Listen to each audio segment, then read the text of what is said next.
Tiago, capítulo 5, no versos 10 e 11, o apóstolo diz assim,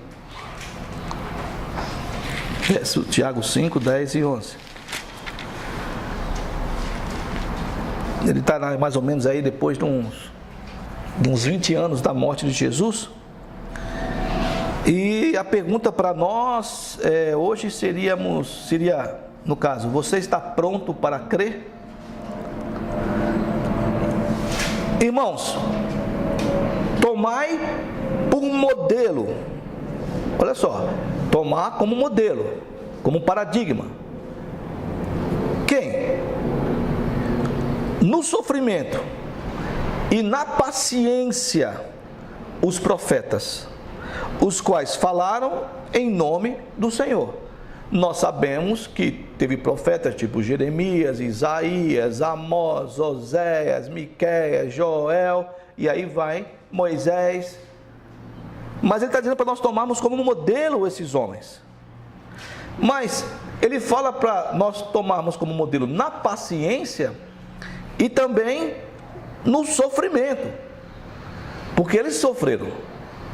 Diz o texto que nós entendemos no caso de Hebreus, que Isaías foi cerrado ao meio, vivo. Jeremias foi preso, Jeremias foi espancado, Jeremias foi traído, Jeremias foi deixado pela família, pelos religiosos, os sacerdotes, os amigos, e Deus falou até para ele não se casar, para não ter mulher. É complicado isso. Daniel era prisioneiro. Então, tome por modelo esse tipo de pessoa, esse tipo de situação, e também na paciência. Na paciência nós temos Moisés, que dirigiu o povo de Israel, para mim era o mais paciente. Tínhamos Jó, que segundo a Bíblia também era paciente. E esses homens que nós temos que tomar modelos, ele como modelo, no sofrimento da paciência, eles falaram em nome do Senhor. Aí ele continua, o Tiago, e eis que temos, o próprio Tiago depois vai ser morto, né? Que eis que temos por felizes os que perseveraram firmes. Tendes ouvido da paciência de Jó, e viste que fim o Senhor lhe deu, porque o Senhor, Ele é o Senhor, não somos nós, é cheio de terna misericórdia, e além da misericórdia, Ele também é compassivo. Amém? Bom, nós temos alguns tipos de pessoas, e nós temos pessoas que também são ateias, incrédulas, que também são agnósticas. Nós temos pessoas que creem que Jesus e Deus existem, mas vivem como se eles não existissem. Nós temos dentro da igreja pessoas que creem em Deus, mas não vivem como Deus queria que eles vivessem. E nós temos também pessoas que amam a Deus, que procuram fazer aquilo que agrada a Deus. Talvez nós pudéssemos ter uma visão, no caso, quando nós estamos dirigindo, nós vamos fazer uma viagem, nós gostamos muito de viajar de carro, mas quando nós viajamos de carro, e eu lembro numa época, não estava viajando, mas quando nós quebramos o pé, eu quebrei o pé, o Davi quebrou o pé, a minha filha quebrou o pé, e nós ficamos os três engessados com o pé quebrado, e a minha esposa Suzana levava a gente para a faculdade. E um belo dia eu estava do lado dela e comecei a falar, não, mas tá aqui, não sei o que vocês fez. Aí ela estava dirigindo, e ela parou o carro e disse, desce, né, porque você está me perturbando. E nós podemos então tomar esse exemplo, né, esse modelo, para nós podermos entender algumas coisas. Vai existir pessoas que vão pegar o carro, vão sentar, e ela sozinha vai viajar, ela que toma a decisão. Ela não vai perguntar para Deus, e esse carro e essa viagem seria um exemplo para a nossa vida, de tomar as rédeas da carruagem, de tomar o volante do carro e sair sem querer saber de Deus, se Deus existe ou não existe, sem crer ou não crer, mas tomar as suas decisões. Nós vamos ter também pessoas que vão tomar o volante do carro e também vai nessa questão se acredita ou não que Deus existe e não está nem aí. Talvez ela até creia. No mesmo texto de Tiago, aqui um pouco mais atrás, no capítulo 2, no versos 19, diz assim: crês tu que Deus é um só? Faze bem, até os demônios creem e tremem. Então, até o demônio crê que Deus existe, que Deus é um só, né? Mas existe essa pessoa que talvez seja o pior, que vive como se Deus não existisse, apesar de crer que Ele exista, mas não nem aí. Essa pessoa solitária, esta pessoa que vai e crê que Deus existe, que Deus talvez vá até com ele acompanhá-lo na viagem, mas não está nem aí. Que seriam os religiosos. Tem Deus, mas não é Deus que comanda a vida deles. Eles colocam Deus no banco do carona, né? Falam para Deus colocar o cinto de segurança e diz assim: é bom que o Senhor esteja aqui comigo nessa viagem, né? Agora eu vou ter alguém para bater papo, para jogar a conversa fora. Mas esse Deus é para isso, é para conversar. E se surgir algum problema, o Senhor, tenho certeza que o Senhor vai me ajudar e vai resolver.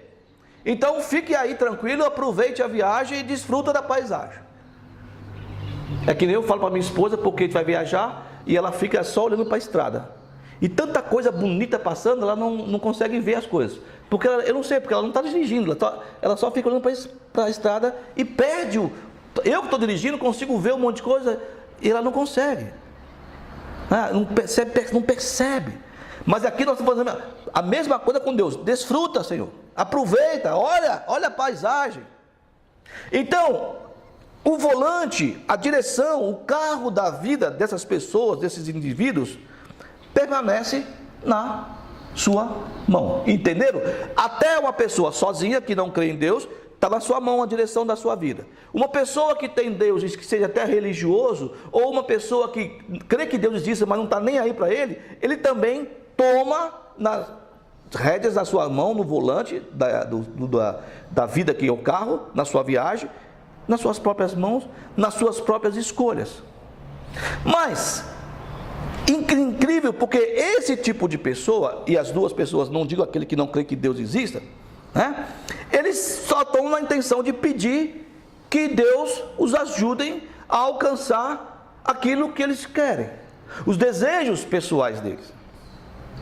E é interessante porque isso, dentro do nosso contexto da nossa vida, e principalmente do cristianismo, é considerado um tipo de fé. Mas essa fé, dessa maneira, ela é irrisória, ela é uma insatisfatória, ela é superficial, ela não atinge a uma profundidade de um relacionamento íntimo com Deus. Então, esses três casos, eles não deveriam existir no coração do homem.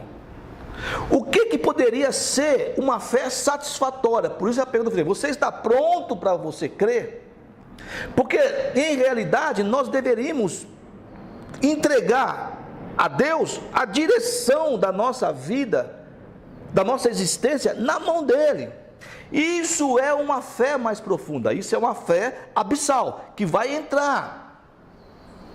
E essa fé deveria ter uma declaração da nossa boca em relação a esse Deus, que seria: Senhor Jesus, Deus, toma conta do volante da minha vida, toma conta da minha vida, toma conta da minha viagem. Eu vou sentar no banco do carona e eu vou aproveitar a viagem, e eu vou contemplar a paisagem, e eu vou desfrutar desse caminho, da estrada. Mas eu vou fazer isso entendendo que eu estou confiando na tua vontade para mim, e a tua vontade para mim me leva no caminho seguro para um destino seguro, porque não sou eu que estou tomando as rédeas. Existe um momento que nós temos sim que tomar decisões, e só cabe a nós. Em outros momentos, nós devemos entender que nós devemos deixar nas mãos de Deus, principalmente a nossa ansiedade. Quem age dessa maneira, a pessoa que age nessa maneira,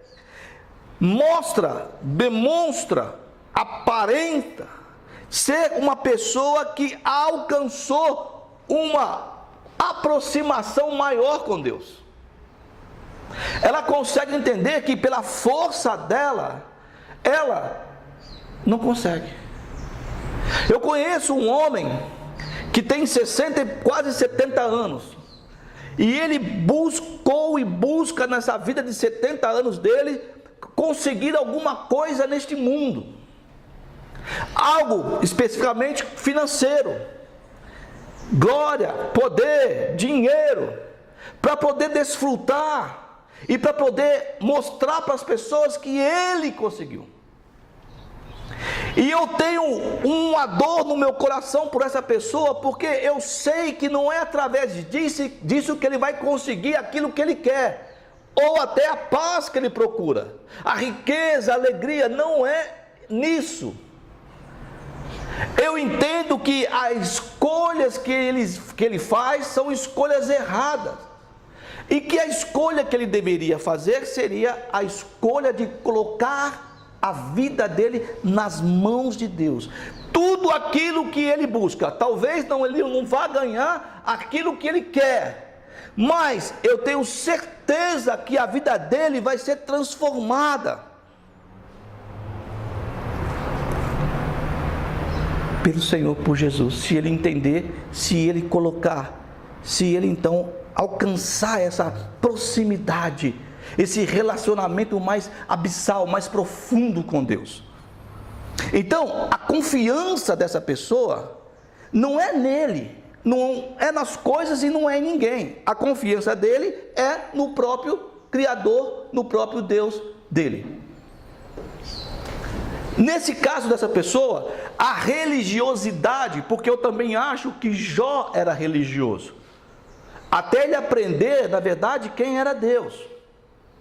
Eu não posso, biblicamente, olhar para os personagens bíblicos e dizer que eles são maravilhosos. Eles também são homens como nós, defeituosos, cheios de defeitos, cheios de erros e pecados.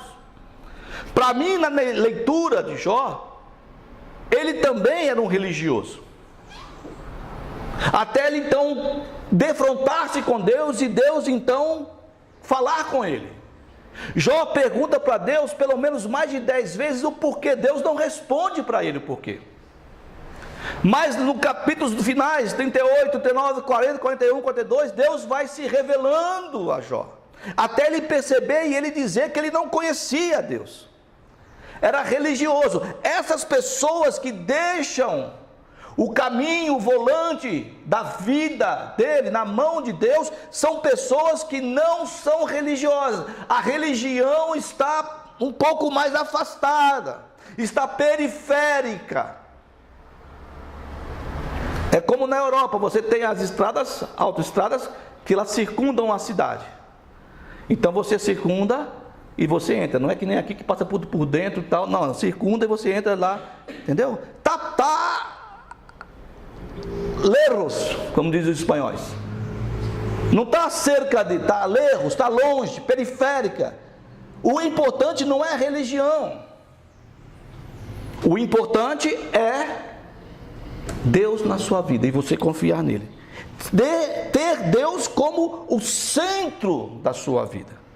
Este posicionamento, essa sua colocação de colocar Deus, torna você, na sua vida como principal, como centro, torna você muito mais sábio, muito mais inteligente do que aquele que não quer saber de Deus, que crê que não existe, aquele que crê que Deus existe, mas não está nem aí com ele, e aquele que é religioso, que acha que Deus tem que fazer aquilo que ele quer que Deus faça.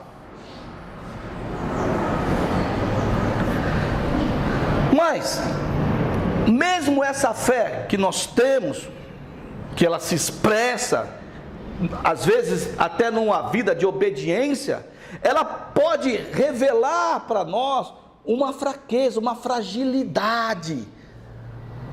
Porque muitos que estão dentro da comunidade cristã, muitos que creem que Deus, e que optam por confiar em Deus, optam para serem beneficiados daquilo que Deus pode dar para eles. Ou seja, os resultados que eles obterão, se eles estiverem mais ou menos ali com Deus, ali, levando com Deus o caminho deles ali, né? Eles creem que Deus vai guiar o caminho para que eles sejam prósperos, para que eles tenham. Eles entendem e creem que servindo ao Senhor é uma escolha que vai garantir para eles uma vida feliz sem problema, e não é isso. Nós temos aqui Tiago dizendo que os profetas, aqueles lá de trás lá, eles sofreram e tiveram paciência. O próprio Jesus disse para os apóstolos: olha, muitos profetas e homens de Deus, Ish Elohim, queriam ver o que você está vendo e não viram. E mesmo assim eles manifestaram e proclamaram a palavra de Deus. E essas pessoas querem a felicidade. E quando a felicidade que eles procuram, que eles querem, olha só, mesmo as pessoas que estão dentro do meio que se diz que ama a Deus. Não acontece. Quando ela não acontece, a felicidade, a prosperidade, aquilo que ele quer que Deus faça para ele, não acontece, elas se sentem traídas. Olha, eu fiz a minha parte. Eu sofri, eu tive paciência, mas o que Deus quer? O que Deus quer de mim? Elas vão questionar. Por que não acontece aquilo que eu quero? O problema é que essas pessoas que estão dentro do relacionamento com Deus, e se for um relacionamento apenas para adquirir algo, elas não conseguem entender e dar conta que a única recompensa que ela pode ter será a amizade de Deus, a bondade de Deus, a graça de Deus, a misericórdia de Deus, o alento de Deus, o ombro de Deus. Se ela só confiar nele e só querer ele, aí sim, essa é a grande riqueza, esse é o grande tesouro. Essa é a fonte da alegria, a fonte da felicidade, a fonte de um coração cheio, é o relacionamento de Deus. Essa é a dimensão maior da fé, crer que Deus esteja com ele e que tudo o que ele desejar deve ser colocado na mão de Deus, e Deus, saber que Deus vai fazer aquilo que é o melhor para ele. E é nesse relacionamento de obediência, de confiança, é que a comunhão com Deus vai crescendo, como fermento. Esta fé é como um fermento que vai fazer com que nós cresçamos com o Senhor. Então, qual é a coisa mais preciosa que você tem, que você quer? Nós temos um autor, o Harry Schaumburg, e ele escreveu um livro, A Falsa Intimidade, e ele conta uma história de que o pregador lá estava ensinando um grupo de pessoas, e ele explicou o plano da salvação, é que nem a PEC, né? O plano da salvação, explicou lá o livro de 100 palavras, e ele estava explicando para um grupo de pessoas ali, e ele estava ensinando a doutrina da redenção, pela graça, mediante a fé em Jesus Cristo, e ele estava dizendo para eles que eles não poderiam conquistar o amor de Deus por meio de obras,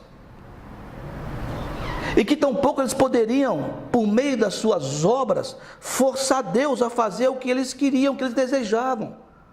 Como eu já vi muitas vezes, assim, não, Deus tem a obrigação de te dar, encosta Deus na parede que Deus vai te dar. Eu nunca vi isso na Bíblia.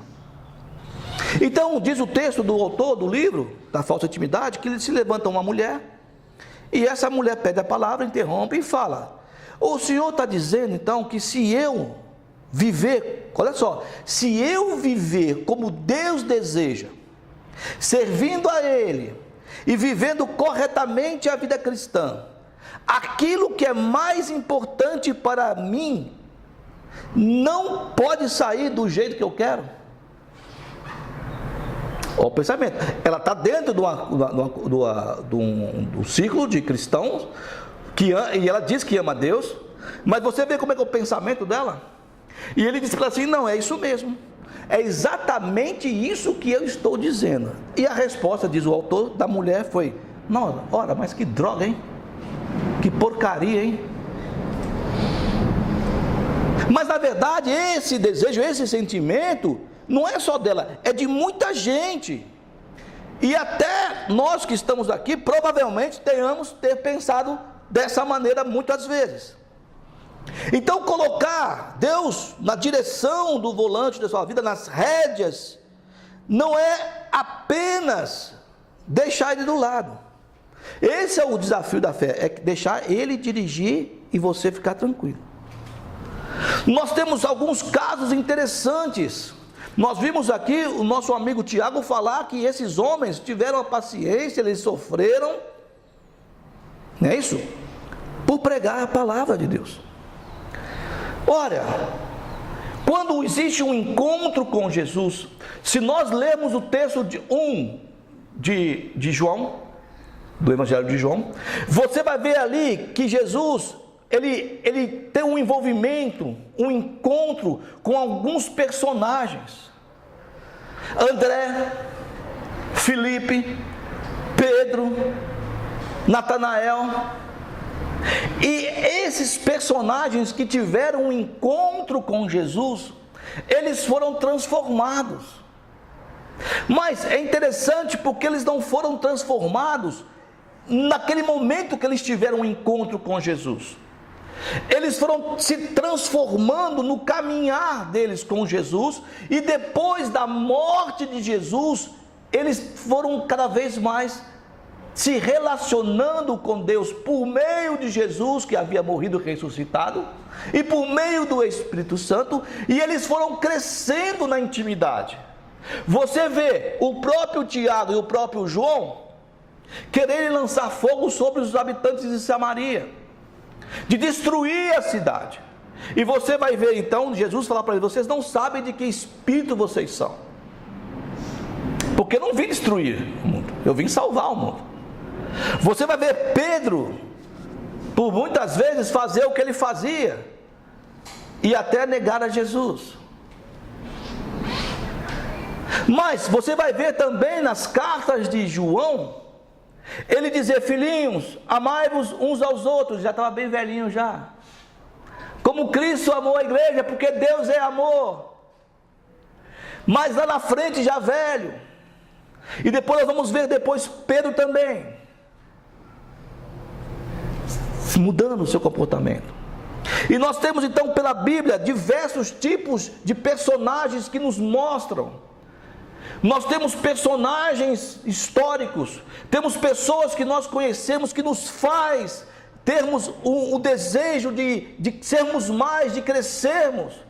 Quando nós vemos pessoas que suplantaram as situações que elas passaram, homens e mulheres no decorrer da vida, como Mandela, como Teresa de Calcutá, como Martin Luther King, homens e mulheres que você tem como exemplo, cheios de falhas sim, mas você tem como exemplo que te dá vontade de caminhar.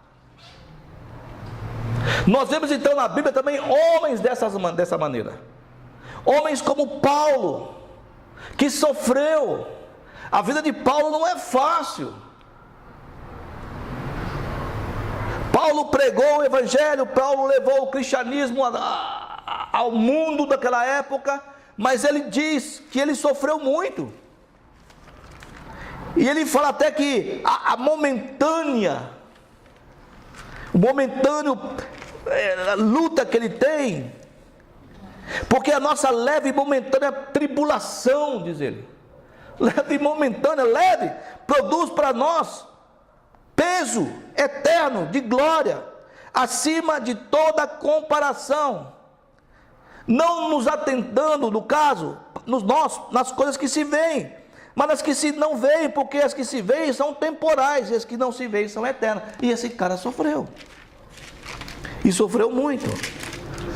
Então nós temos esse tipo de personagem, de homens, que nós devemos olhar, e mulheres também na Bíblia, como Marta e Maria, e seguimos, porque eles entenderam. Paulo, ele queria dinheiro, ele queria glória, ele queria fama? Não.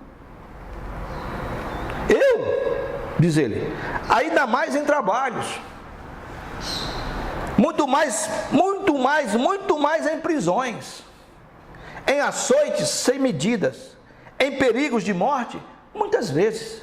5 vezes recebi dos judeus uma quarentena de açoites, menos 195 açoites. Fui 3 vezes fustigado com varas. Uma vez apedrejado em naufrágio, 3 vezes. Uma noite e um dia passei na voragem do mar. É glória, é fama, é riqueza. É o que o cara falou aqui, o Tiago falou aqui, ó.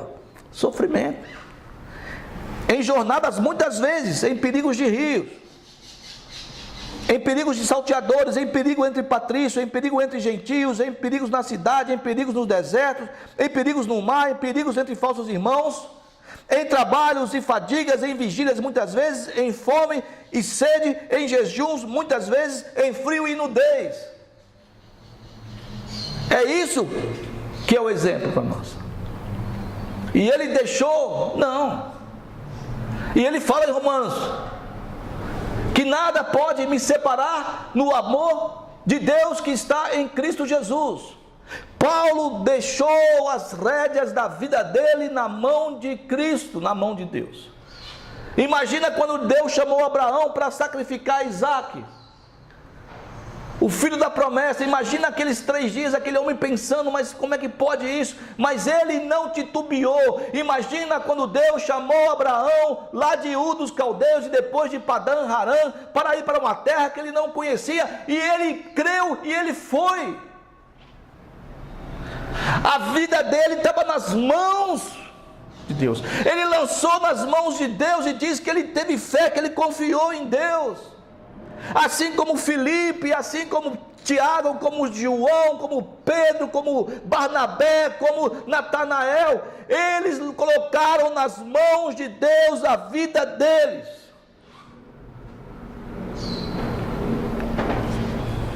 E Abraão ia sacrificar o filho, o que era normal naquela cultura. Mas Deus nunca tinha pensado, e ele vai e obedece, e Deus então não permite. Tem um personagem para mim da Bíblia que a igreja, ela é como se ele fosse talvez às vezes maior que Jesus, que é Davi. Mas Davi era um homem complicado. A Bíblia nos mostra, não sou eu que estou falando. Se você lê e você acredita, você vai ver que ele não era mole. Mas Davi, ele foi levantado porque Saul desprezou a ordem de Deus, rejeitou aquilo que Deus queria que ele fizesse, sacrificou o que não podia sacrificar, e Deus então tira o reino dele e dá para Davi. Mas só que Davi passa quase 30 anos, mais de quase 40 anos, para poder assumir aquilo que Deus falou para ele. E ele foi perseguido pelo próprio Saul, para depois ele assumir. Qual é a graça, qual é a misericórdia, qual é a redenção nisso tudo? É quando nós passamos por isso tudo e nós entendemos que se nós tivermos colocado a nossa vida, o volante, as rédeas da nossa vida, a direção nas mãos de Deus, Ele tem o melhor, mesmo no meio da turbulência, da tribulação, do tornado, do furacão, do maremoto, do tsunami. Ele está com as nossas vidas nas suas mãos. É só você lançar sobre Ele e deixar-se na mão de Deus. A nossa fraqueza, nós colocarmos na mão de Deus, a nossa vontade colocarmos na mão de Deus, os nossos desejos na mão de Deus, os nossos anseios na mão de Deus, a nossa angústia na mão de Deus, a nossa ansiedade na mão de Deus, tudo na mão de Deus, para Ele dirigir. Cada um desses homens, e a Bíblia está repleta, atravessou circunstâncias, momentos desanimadores, tristes. Entretanto, eles conseguiram se agarrar, apegar-se na confiança em Deus, e essa confiança, essa apegar-se, ela suplantou as dificuldades. Não que eles conseguiram, mas Deus com eles. Jeremias falou para o povo: olha, não, vocês não vão para o Egito, porque Deus não quer. Obedeça os babilônios, que Deus vai abençoar vocês. O povo, além de ir para o Egito fugir, ainda levou ele sequestrado, e ele morre no Egito.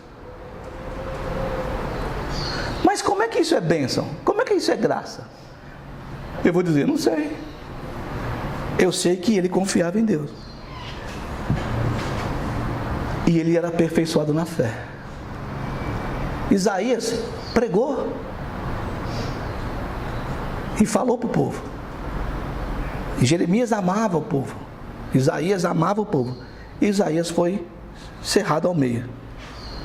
Então, como podemos fazer, como aqui o Tiago, ser feliz, considerarmos felizes no sofrimento, na angústia, naquele momento em que você não sabe o que fazer, que a sua vida está complicada e você não entende, se você não vê solução, você não vê a luz do fim do túnel, como é que você pode se considerar e ter como modelo aqueles que sofreram e ter paciência?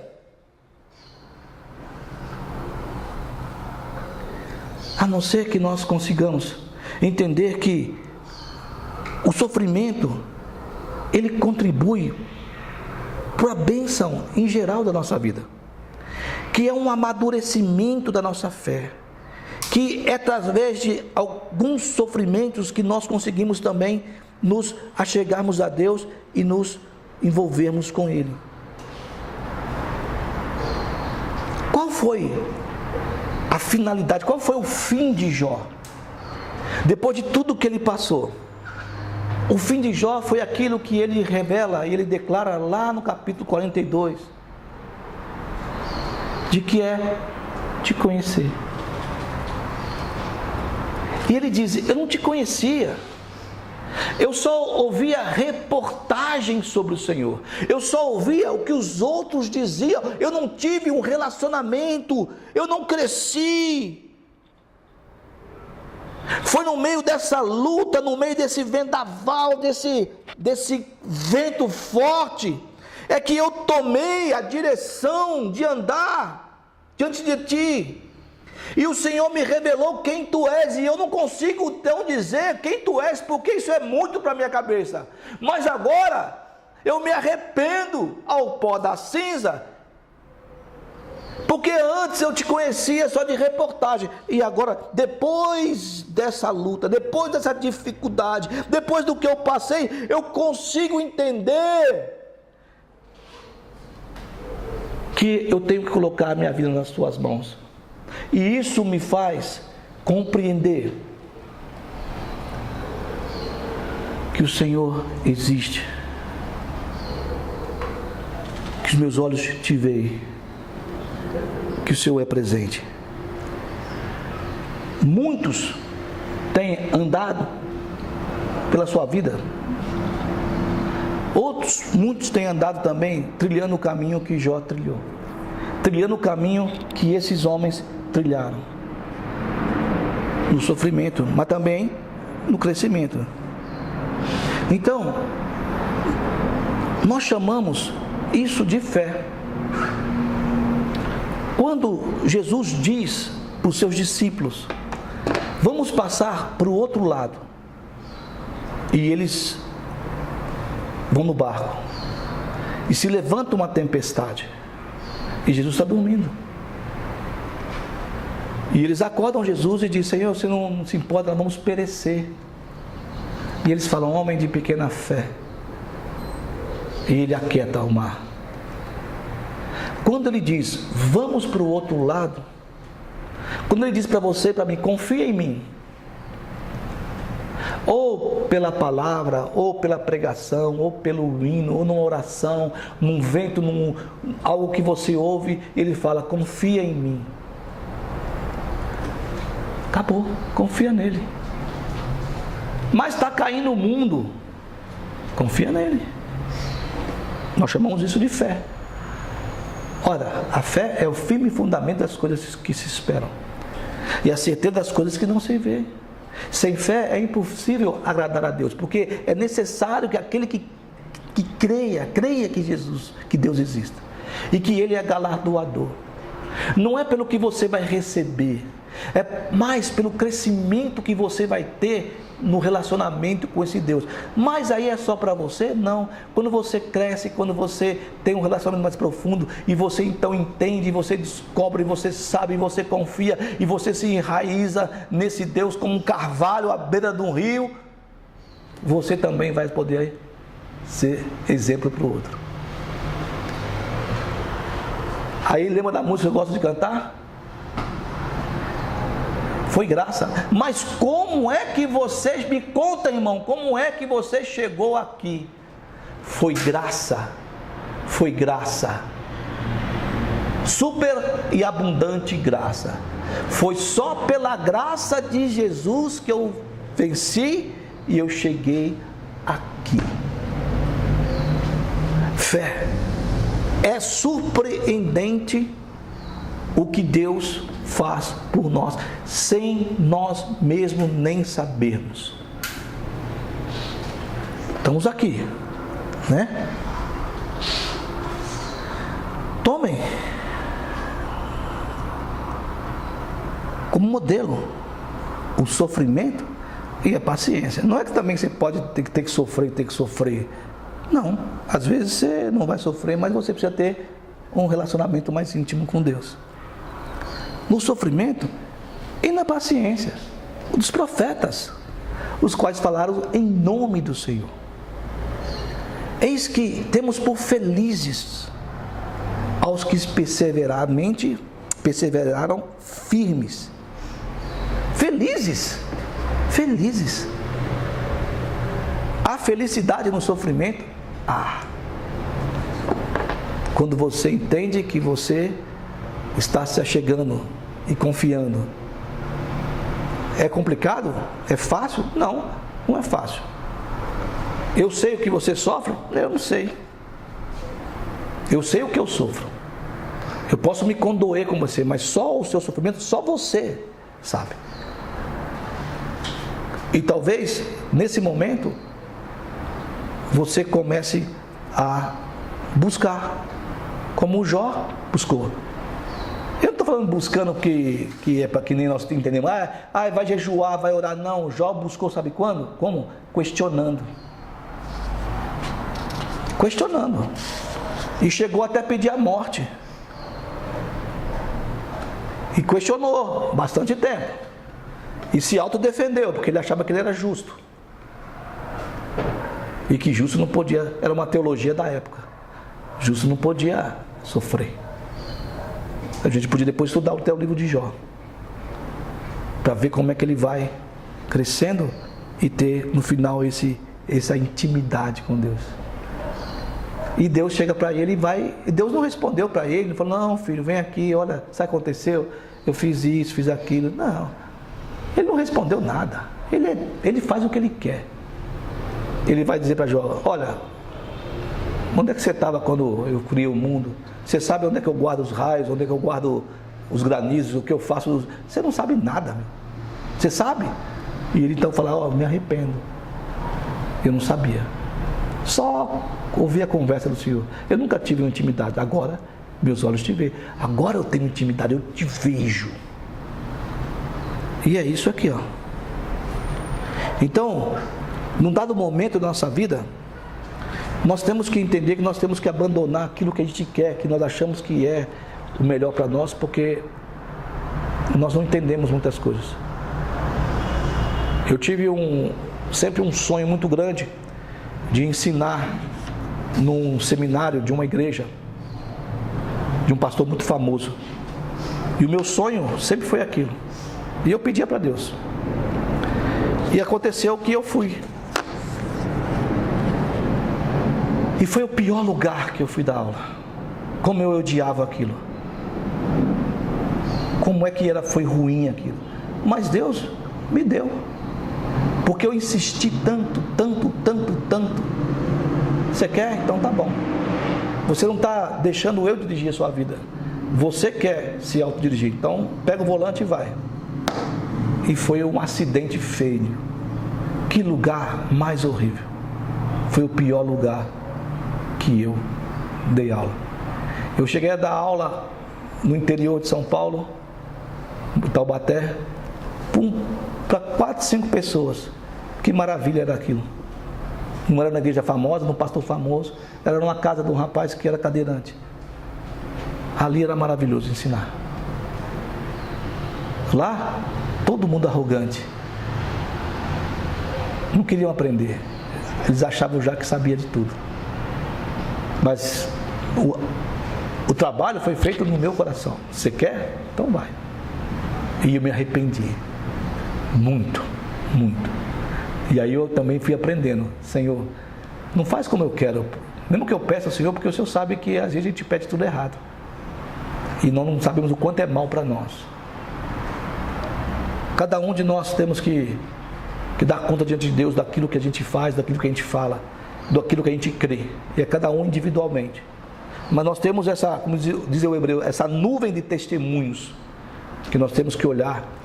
Se nós olhamos para um homem e vemos uma mulher, um homem de carne e osso, no decorrer da história que nós às vezes queremos seguir, quanto mais ao nosso Deus, quanto mais aos profetas, que não ganharam nada, só ganharam pauleira na cabeça, só. Você não queria, aqui eu acho que, nem sei se Daniel, mais ou menos Daniel, o resto só dançou, só dançou, perseguido, rejeitado, chicoteado. Mas esses homens são o exemplo a ser seguido, de deixar na mão de Deus as nossas vidas. Deixa o volante da tua vida na mão de Deus, o leme da tua vida, as rédeas da tua vida, o manche da sua vida. Estou falando de avião, de navio, de charrete, de carro, de tudo. Na mão de Deus. Lance-se, jogue-se nas mãos de Deus. Amém?